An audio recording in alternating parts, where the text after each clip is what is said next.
the autopsy photographs, did you have a chance to review those, Doctor? Yes, I did. And in your extensive experience, have you had a chance to see autopsy photographs of young children, infants, adults, people being examined prior to an autopsy and of course during an autopsy? Oh, yes. Many. Yes, she did. She was in spinal shock and hypothermia, and her heart did stop. And did you observe that there were, and I quote, massive blood transfusions to treat her at bringing the wounds? Yeah, she lost a lot of blood around the muscles that hold the spine up because that was so damaged. So her hemoglobin and hematocrit and her red blood cell level was very low on admission. No swelling, correct? We just see her hair. There's no blood on the white sheet, correct? Well, I'm sorry, I couldn't hear what you just asked me. There's no blood on that very white sheet, correct? Well, I don't see what's under her head, but that's not relevant to understanding that she did fall head first. Okay, so you're saying she fell head first from 13 feet onto hard, frozen ground and had no visible injuries to the exterior of her head. Yes.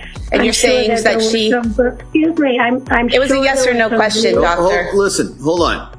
Doctor, listen to the question, answer the question, and then we'll just go from there. Go ahead. Ms. Sprague, if you want to re-ask that question. Doctor, yes or no, she fell to the ground, frozen ground, and then had no apparent injury to the exterior of her head, correct? Correct. As we And see there. she fell head first to the frozen ground and not with enough force to break several vertebrae in her ribs, but did not have a skull fracture, a brain bleed, or anything else, any other type of injury to her head, correct? That's absolutely correct. The next witness that's going to testify is going to be testify either by Zoom or teleconference, as you can see. I just want to tell you, this witness will be under oath, and you can consider her testimony the same as if she was testifying here live. Okay? All right. Mr. Rankin. Yes, thank you. May I swear her in? Yes. Dr. Laposata, please raise your right hand. Do you solemnly swear that the testimony and the evidence you shall give to the court and the jury in the matter now pending between the Commonwealth and the defendant at the bar shall be the truth, the whole truth, and nothing but the truth, so help you God? I do. Thank you. Counsel. Good afternoon, Doctor. Can you hear me? You're a little echoey, but I can hear you. Okay, I'm just standing in the corner here so that everybody can hear you. Tell us your name and spell your last name, please. Dr. Elizabeth Laposata, Laposata. And fair to say that you have some issues that require you to speak to us today by Zoom rather than appearing in person as you intended to do. Is that correct? Yes, that's correct. Okay. Tell us what you do for work, Doctor. Well, I'm a medical doctor, board certified in anatomic and forensic pathology. So I have an active practice in forensic pathology where I review cases to understand how people get injured or how people die. And can you tell us your educational background? Certainly. I graduated from Bucknell University in 1975, cum laude with honors in biology. I went to University of Maryland School of Medicine, where I graduated with an MD degree in 1979. I did my 2 years internship at Johns Hopkins Hospital in anatomic pathology, which is the study of diseases of the body. Then I trained in St. Louis, Missouri, with a fellowship in forensic pathology, which is understanding causes of death and how trauma affects the body. Do you hold any board certifications or any licensures in that field, Doctor? Yes. In 1983, excuse me, I sat for my board exams and became board certified diplomat of the American Board of Pathology in anatomic and forensic pathology. And tell us your work history, if you would, please. Certainly, since I became board certified in 1983, I've had faculty positions in St. Louis University School of Medicine, where I also was the assistant medical examiner for the city of St. Louis. I then moved to Pennsylvania, Philadelphia, where I ran the autopsy service at the Hospital of the University of Pennsylvania. Had a faculty appointment there, a research lab, and I taught forensic pathology to medical students. I was also a City of Philadelphia medical examiner. After that, I was a assistant medical examiner for the state of Delaware. And in 1993, I was selected to be chief medical examiner for the state of Rhode Island, which was a position I held until 2005 when I started my independent consulting practice. So you've been an independent consultant testifying in courts and working on cases since 2005? At my own business, yes, and certainly testifying on cases before that as medical examiners employed for the city of St. Louis, the city of Philadelphia, and the state of Delaware, and the state of Rhode Island. Okay, and now you're independent on your own, as it were, correct? But I am, as it were, yes. All right. Now, did I reach out to you on the case of the Commonwealth versus Lindsay Clancy and ask if you would help us out by looking at the discovery of the case? Yes, you did. And you're here to testify today. Can you tell the jurors what you actually reviewed as a basis of your opinion for your testimony? Certainly. I reviewed medical records, and I have a list here on Dawson Clancy. I reviewed the Office of the Medical Examiner entire file. I reviewed his EMS reports, his terminal hospitalization, the Duxbury Police supplemental narrative, Duxbury Police narrative, and his pediatric South Shore healthcare medical records. Could I just interrupt you for a minute? I apologize. Sure. Just in the interest of time, rather than going through every single, let me ask it this way: Did you look at police? Okay. Did you look at police reports? Yes. Did you look at grand jury minutes? Yes. Did you look at medical records for Lindsay Clancy? Yes, I did. Can you tell the jurors what medical records you looked at? For Dawson Clancy? No, for Lindsay. No, not Dawson. For Lindsay Clancy. Oh, yes. I looked at her South Shore medical records when she was admitted on the evening of January 24th. I looked at her Brigham and Women's Hospital records, and photographs that were taken of her and published in her hospital records. I looked at the Department of State Police Crime Laboratory Toxicology report, crime scene photos of the bedroom, the outside of the house, crime scene photos, approximately 500 of them, grand jury proceedings, and photographs of the round exercise bands. How about medical records? Did you review medical records pertinent to Lindsay and her treatment by healthcare providers in 2022 into 2023? Yes. Can you tell us what records you looked at?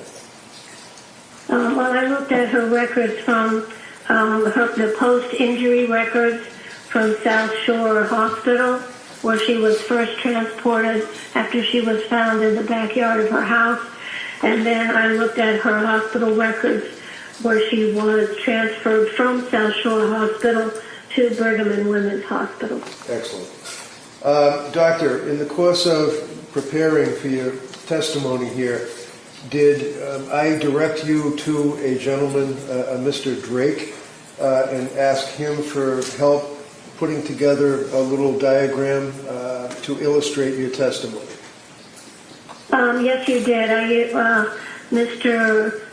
Jeffrey Drake Graphics. Yes. Under my direction, we put together some illustrations.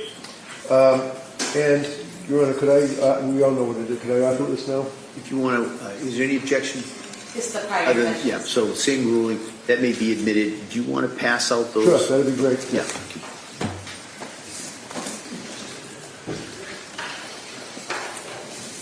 Members of the jury, we're going to pass out copies of what was just introduced as the exhibit.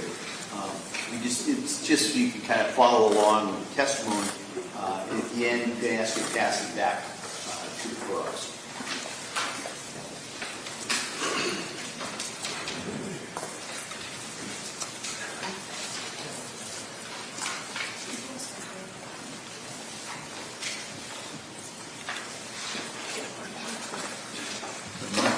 Mark that. 281. Thank you.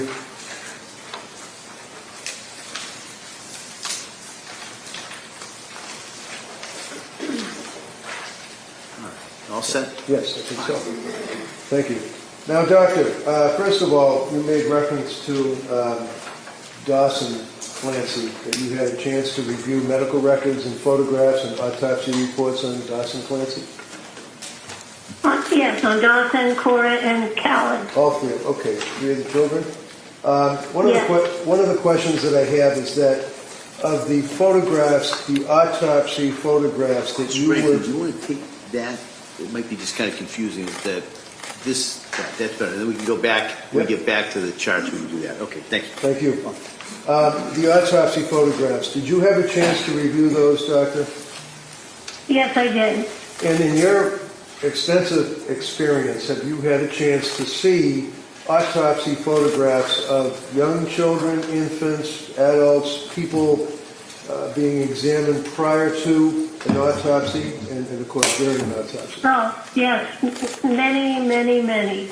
Now, my question simply is, did you notice on the autopsy photographs of the children what, let's say, have been referred to as bruises to this jury? Are you aware of that testimony? Yes, there were bruises consistent with active children jumping and running. And how about medical treatment and procedure? Did you make any observations, in your opinion, to a reasonable degree of medical certainty as to the cause? For example, on the infant's head, bruising on the head, what appears to be bruising? Yes, on Callan, when he was in the hospital, and there are even photographs of him in the hospital, he had EKG or EEG, electroencephalogram, monitoring devices attached to his head so the doctors could follow his brain waves. And they are little round cup-like things, and so where they were attached, actually on both sides of his head, they did leave a small little brown kind of parallel mark, little lines there that were from medical treatment for monitoring his brain waves. He also had many puncture wounds and evidence of medical treatment in that way. And did you also notice that there would appear to be on occasion fluid that might be mistaken for a bruise? That's possible, yes. If there is some liquid fluid that's a little blood tinged, you could see it on the surface of the skin, and it would be something you could wipe off.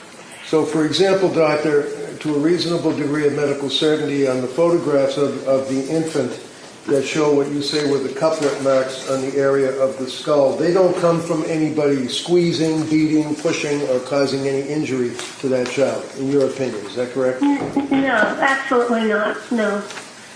Doctor, you also had a chance to review the medical records of Lindsay Clancy when she went to the South Shore Hospital and then subsequently went to the Brigham and Women's Hospital. Is that correct? Yes, that's correct. And you don't have to get into detail. We've heard it a number of times, but there were injuries to her left wrist, her right wrist, her neck. Is that correct? Yes, there were sharp force injuries to those areas.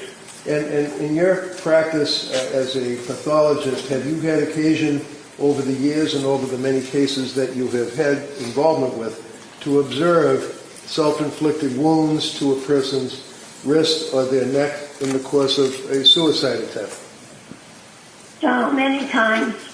And can you tell the jury, to your opinion, to a reasonable degree of medical certainty, as to the nature of these injuries, and are they consistent with somebody trying, in your opinion, wait a minute, trying to kill themselves? Objection. Sustained. So you would agree that there's an injury to the left wrist, injury to the right wrist, that's a sharp incised wound, is that correct?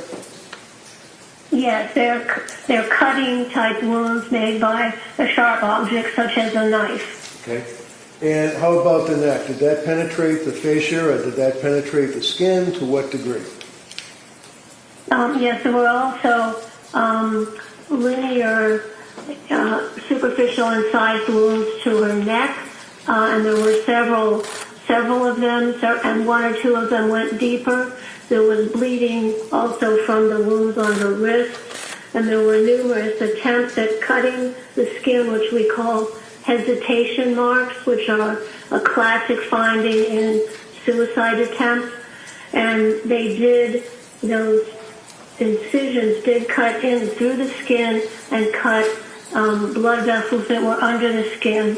And you can also tell from looking at the photos of Lindsay taken in the hospital when she was first admitted, and also when the photograph of the bedroom, her bedroom, you could see there was significant bloodshed event from those cutting injuries.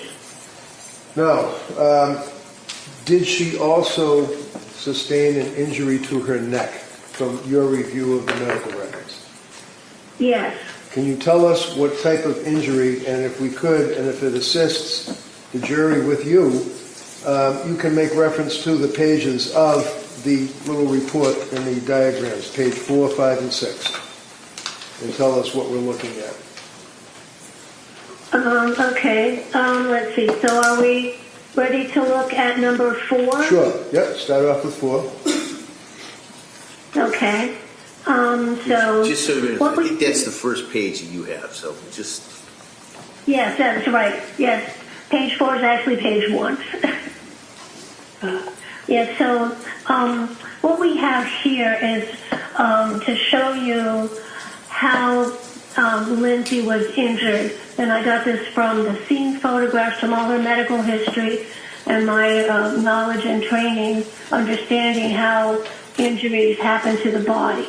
So if we look at the left-hand side of this panel, we see a depiction of the back side of the house, and the top window on the second floor is open. That's where she would have put her palms down on the windowsill and put her head out and precipitated down to fall on the hard frozen ground. During her fall, head first, she had cuts on her wrists which were bleeding, and her coming head down on the side of that building would then transfer some of that blood onto the side of the building, which was found in the scene photographs. She then hits really head first as her body descends that 13 or 14 feet. And if you look at so she really did a free fall dive head first. Then if you look on the right upper 2 diagrams that just show a skull, this illustrates the forces then that were applied to Lindsay's head from hitting the ground and then her head bending a little bit. And what she got from that is what we call a characteristic burst fracture or a Jefferson fracture. And this is a fracture that we see with people who hit their head on, like if they've taken a dive into a swimming pool and they hit their head on the bottom.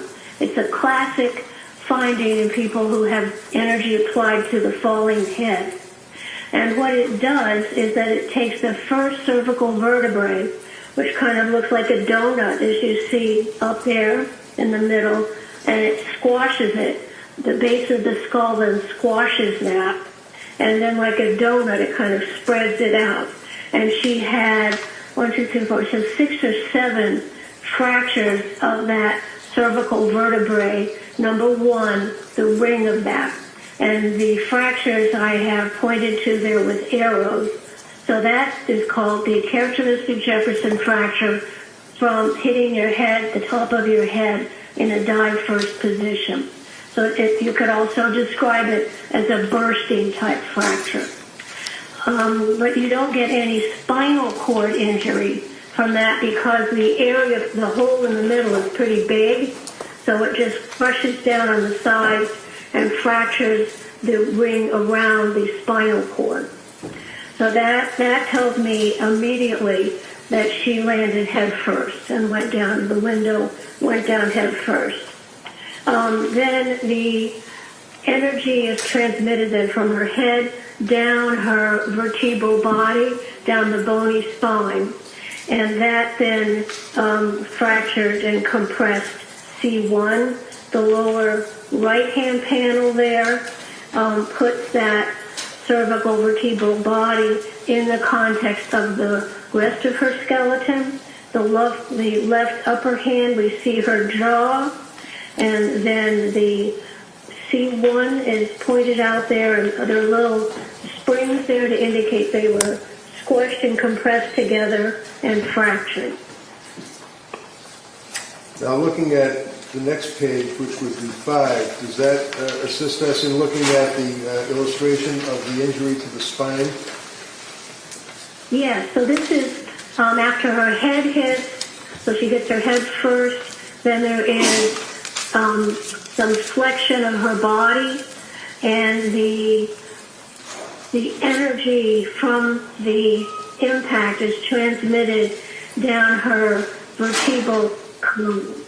And what that did was it crushed the number of her thoracic vertebrae or vertebrae in the chest area and actually made thoracic vertebral body T5 be compressed and move over the top of the lower vertebrae, and that is what injured her spinal cord. In the right-hand panel there, the yellow tube coming down is the spinal cord, and the T thoracic vertebral 5 and 6 is pictured there, and you can see that her whole spinal column was compressed and it moved forward and out of place, causing her spinal cord injury. There were also injuries that are indicated by little red stars there, and those are fractures of the transverse processes of the cervical vertebrae. So when they were compressed, the areas where the joints are between the vertebrae were compressed and fractured those transverse processes. So she had a bending injury, and she also had a right posterior rib injury. You can see on the left-hand panel, her shoulders are also hitting the ground, and that caused a fracture of the right first rib in the back, and the flexion of her neck also damaged her thyroid gland and some of her voice box cartilages. And if we look at panel page 6, can you tell us what we're looking at there? Yes, this is the final resting position of Lindsay's body, as documenting all the materials I reviewed that are on the left-hand side. So she is lying down on hard, frozen ground. Her clothing is wet. She has on indoor clothing. The time that this occurred, it was dark and no sun. The temperature was in the low 30s, so she is going to be at risk of her body temperature going down, lying on that cold ground. In addition to, now that her thoracic chest spine is fractured, that has totally disrupted the thermal regulation of the bottom half of her body. So she is going to lose heat from the lower half of her body and to approach ambient temperature. So there she is lying there on the ground. Then if we go to the right side of that, this is a scene photograph showing the area where Lindsay's body landed. You can see on the right at the base area, there is some medical debris from the EMS emergency treatment. Then circled in or put in a red square is a little bit of snow that has some blood on it, which would correspond to her position lying down as we see it in the left-hand side there. And sorry, go ahead. Okay, then the last bit here is a X-ray of Lindsay, which was taken in early February after she had surgical stabilization of her fractured spine. So this is looking at the side of her, and you can see the hardware, which they look like little golf tees going to the left side. So this is the surgical metal hardware that was placed in her spine to open up and align her spine to try to preserve any function that was still available. Now, doctor, when she went to the Brigham and Women's Hospital, were you reviewing the medical records and able to discern that she actually coded as a result of her injuries? Yes, she did. She was in spinal shock and hypothermia, and her heart did stop. And did you observe that there were, and I quote, massive blood transfusions to treat her at Brigham and Women's? Yes, she lost a lot of blood around the muscles that hold the spine up because that was so damaged. So her hemoglobin and hematocrit and her red blood cell level was very low on admission. And the final question I had, doctor, is as it relates to the records, it showed that she had a core body temperature of 82 degrees as opposed to 98.6, which we're accustomed to. Can you tell the jury, in your opinion, to a reasonable degree of medical certainty, what does that mean and how did that happen? I mean, that's pretty low. Yes, that is low. That's like, 16 degrees below normal. And so her low body temperature came from lying on the hard frozen ground, which would be 32 degrees frozen ground. She had wet clothing on, so wet clothing is going to transmit the body heat into the atmosphere quicker than dry clothing. It was indoor clothes. She didn't have a big parka on. There was no sun at that time to keep her body temperature up. The ambient or the air temperature was around 30 degrees. She has a thin body, and also, most importantly, because of that thoracic spinal cord transection, she lost the ability to control her body temperature below that level. So that means all her blood vessels just dilate and they just lose heat to the atmosphere. Thank you very much, Doc. Attorney Sprague? Thank you.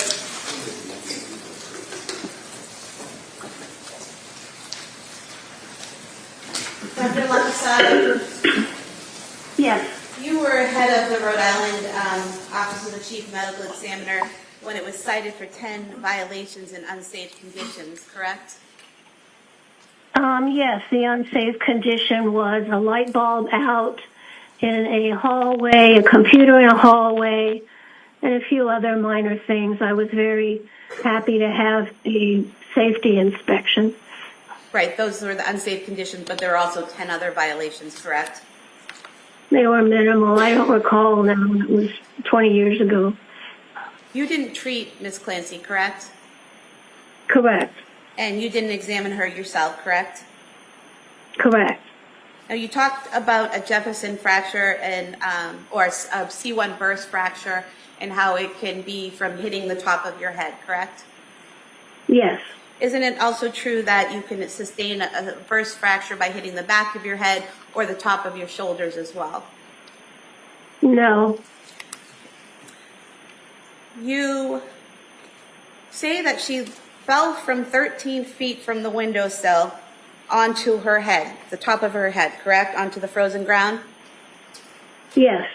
And you're saying that she fell with such force that she burst her C1 vertebrae and then broke other vertebrae in her back and broke ribs, correct? Yes, just the force of a free-falling body. Yes. Okay. But she had no injuries to her head, correct? I'm sure she had bruising to her scalp under her hair. You're sure? She did not have a skull fracture. Right. She didn't have a skull fracture, correct? Yes. She didn't have any cuts or things that needed sutures, correct? She needed sutures in the cutting wounds on her wrist. Well, we're talking about her head right now. She didn't need any sutures on her head, correct? Correct. She didn't have any large dents in her head, correct? Large dents? What do you mean? From hitting the frozen ground head first, there were no dents or bumps or sutures required on her head, correct? Her scalp was intact. The forces were transmitted to C1. So through her head. A very common finding when you go head first and hit your head. So hitting the frozen ground, the icy frozen ground, not a bump or scratch or scrape on her top of her head. And then within her head, there was no brain bleed. There was no hemorrhaging. There was no injury into her brain itself. Nothing showed up on the CT scans, correct? Correct. Her brain was fine. Her skull was fine. I'm sure she probably had some scalp bruising under her hair. You're sure because that goes along with what you're guessing at how the fall happened, correct? You can't be sure because you didn't see the head, correct? You say you're sure, but you didn't see her head. I saw the medical records and I examined all of those. I'm sure she had some bruise on the top of her head to the backside, as I showed in my diagram number 4. I'm sure there was some bruising on her scalp under her hair, but that was not a major concern at the time she was taken into the hospital. You keep saying you're sure there were bruises, that you're sure that there was this or that that's not shown in any photographs or medical evidence. So you're not sure, are you? You're assuming. No, I'm sure. Okay. Let me show you some photographs here. Excuse me. No, and let me show you. I'm asking the questions. Let me show you some photographs go here. ahead. Let me show you some photographs of the defendant that were taken at the hospital of her head. Show them. Do we have sharing privileges on the computer?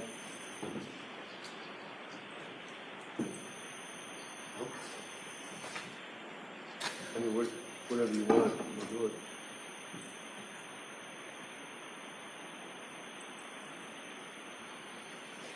Showing you here a photo of the top of the defendant's head.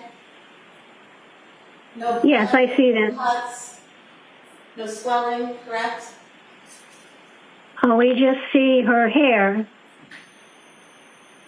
There's no blood on the white sheet, correct? Well, I'm sorry, I couldn't hear what you just asked me. There's no blood on that very white sheet, correct? Well, I don't see what's under her head, but that's not relevant to understanding that she did fall head first. Okay, so you're saying she fell head first from 13 feet onto hard frozen ground and had no visible injuries to the exterior of her head. Yes. And you're saying that she... Excuse me, I'm It was a sure yes or there no was some question, bruise. Doctor. Listen, hold on. Doctor, listen to the question, answer the question, and then we'll just go from there. Go ahead. Ms. Sprague, Okay. if you want to re-ask that question. Doctor, yes or no, she fell to the ground, frozen ground, and then had no apparent injury to the exterior of her head, correct? Correct. as we And see there. she fell head first to the frozen ground, and not with enough force to break several vertebrae in her ribs, but did not have a skull fracture, a brain bleed, or anything else, any other type of injury to her head, correct? That's absolutely correct.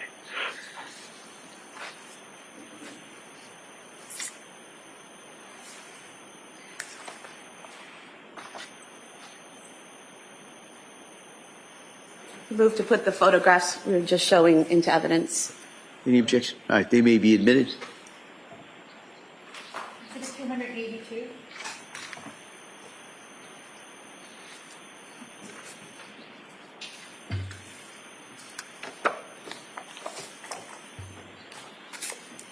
Doctor, in your report that you provided to defense counsel, you also talked about the strangulation of the children, correct? I did. And in your report, you wrote that it would have taken 5 to 10 seconds for unconsciousness to occur, correct? Yes. Okay.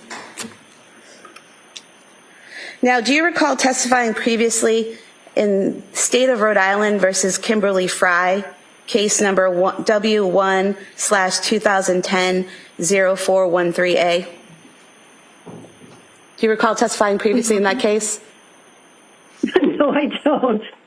Let me refresh your memory. It was a woman who had killed her 8-year-old daughter by asphyxia, and you testified. Oh, yes, she started manual strangulation, yes. Yeah, so ring a bell? Yes. Okay. And so you testified back in 2011 in that case, and you were asked if you have a very complete compression, strike that. You were asked, unconsciousness due to oxygenation can occur within 10 to 20 seconds. And you said if you have a very complete compression of the blood vessels of the neck, you can become unconscious within 10 to 20 seconds. And then you were asked, I'm just saying hypothetically, just strangulation alone is 10 to 20 seconds. And you said if it is effectively and continuously applied, like in a lateral vascular neck restraint, most times there is a struggle going on, so you can't quite get that. So in that case there, you didn't testify that it was 5 to 10 seconds. You testified that it was 10 to 20 seconds, and that if there's any struggling, it could be longer, correct? Yes, but that case was. Well, that was a yes or no question. It's not a yes or no question. All right. Defense can follow up. Hold on. She's answered the question, and then we'll have a redirect if counsel would like to. Well, I don't remember Hold on, what Doctor. I said. Why don't you, Doctor, sorry. wait for a question. You were also asked sorry. in that same trial, Doctor, the question put to you in that trial was, but once that unconsciousness set in, you agree with me that there had to have been a consistent application of pressure, either suffocation, strangulation, or compressions of the chest for 2 to 3 more minutes continuously while the child was unconscious, correct? And you answered, I think that's a fair statement. And the question was, you said that before yourself, correct? And you answered yes. And then the question was, I'm asking your opinion, and you said, the question was, after Camden became unconscious, after 2 to 3 minutes of continuous application of one of those 3, and you answered correct. Is that right? I have no memory of that. I'm sure you're reading it correctly. Well, you have memory of your medical knowledge, correct? Sure, I have memory of my medical knowledge. And so at that point in time, in 2011, you testified that you would have to strangle someone 10 to 20 seconds at least to unconsciousness, and then you would have to continue to strangle them for 2 to 3 minutes for death to occur. And you said correct. Is that still your medical knowledge? That's a different case. That was not ligature, that was a manual. So either way, you're talking about the compression of the neck causing a loss of oxygen and blood, correct? I'll allow this question. Go ahead. Yeah, there are many ways that can occur, and the way the pressure is applied is very important in understanding how long it takes to become unconscious. These are the children here were the victims of what we call ligature strangulation. The Fry case that's coming back to me a little now, that was a manual strangulation and also a body compression, which is a totally different type of asphyxia. I mean, you were asked about that in that case, and you were asked, but once unconsciousness has set in, you agree with me that there has to be consistent application of pressure, either suffocation, strangulation, or compressions for 2 to 3 minutes more, and you answered correct. So not all three. You said either one of those could cause death after 3 minutes, correct? Questions of Yeah, just if you could rephrase that question.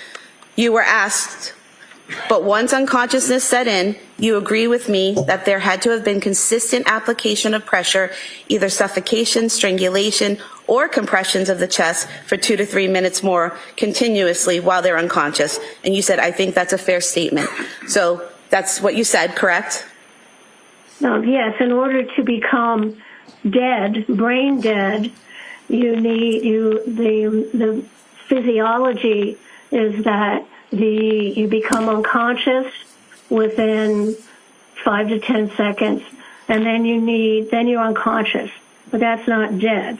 Then that continued constriction of the blood flow has to be still continuously applied for the brain to die. Correct. So that is what happens, and that's what happened to the Clancy children. The ligatures were wrapped around. They went unconscious in 5 to 10, maybe 20 seconds, probably less than 20 seconds because it was a ligature, not a manual strangulation. So it was immediately compressed, unconsciousness within 10 seconds, and then death within 5 to 10 minutes after that. with continuous pressure, around the neck. Yes, because this is a ligature strangulation. Thank you. Not manual. Okay, so when you're talking about ligature strangulation as opposed to manual strangulation, tell us in your mind what that means. Well, they're very, very different. Manual strangulation means that somebody's used their hand and they've pressed either side of the neck. Okay? That the hand is manual strangulation. Strangulation means that you have stopped the blood flow that comes out of your brain, and the carotid artery continues to pump oxygenated blood into your brain, but it can't drain out through the jugular veins. So with continuous pressure, then the blood can't get in because it can't flow out. It's kind of like stopping up a pipe. And then so you go unconscious within 5 to 10 seconds, but then with continued pressure, your brain dies. So the difference between manual and ligature is that manual can be kind of an off and on thing. You may you have a jugular vein on either side of your neck. So if you're using a hand, you might compress one greater than the other. You might let go. The person that you're trying to strangle may struggle and remove your hand a little bit. So it's a very different sequence of events to end up with brain death and asphyxia. Whereas wrapping a round loop resistance band, which is a ligature, immediately compresses those vessels. There's no coming off, there's no putting back on. So it's a very complete, one-time, immediate, non-varying compression with those exercise bands ligature, which causes unconsciousness effectively within 4 to 10 seconds. And in reference to the manual strangulation, where generally somebody would use their hands and perhaps press with their thumbs, that has a very common, that you see many times, fracture of what's called the hyoid bone, correct? Yes, that can happen, absolutely. A little U-shaped bone up underneath the jaw. So they both cause, brain death from lack of oxygen to the brain, but the way they get there that's leading up to that is a totally different pathophysiologic process. So when counsel went through the Rhode Island case, whatever that name was, and was reading from a transcript and asking you questions about the time that a person through manual strangulation, and then she made reference to suffocation, she made reference to strangulation, she made reference to compression of the chest. That has nothing to do, in your opinion, with the ligature strangulation. Is that correct? It's a totally different mechanism of injury. Thank you. Sprague. Doctor, as you said a few moments ago, the ligature causes unconsciousness, and then the pressure has to continuously be applied for several minutes to cause death, correct? Yes. Thank you. All right. Anything further? One other question. On the ligature, doctor, and we discussed this, is the ligature, does that require a person to stand over the body and continuously apply pressure to the ligature, or walk away leaving the ligature? No, in this case, these were elastic round loops that were put around, somewhat tightly, pinching the skin. You could see little lines where the skin was pinched, and it just stays there. So it's a immediate compression of those tubular veins, staying there, and then death occurs minutes later. Thank you. Doctor, did you see these exercise bands? Yes. And you know that they're one long line with a handle on each end, correct? Right, and they're round. They're a cylinder. Right. They're not like a flat band. And you know they were wrapped around each child's neck and pulled to strangle them, correct? Well, they were wrapped several times, firmly enough around the neck to close off the jugular veins. And you're not aware, there's been no testimony, no evidence, nothing showing that they were knotted and left there, correct? Uh-oh.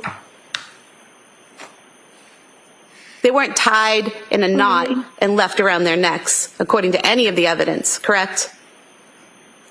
The important part to me was they were wrapped several times, and then whether it had a bow or a knot would not really be important. It was secure and wrapped around the neck several times.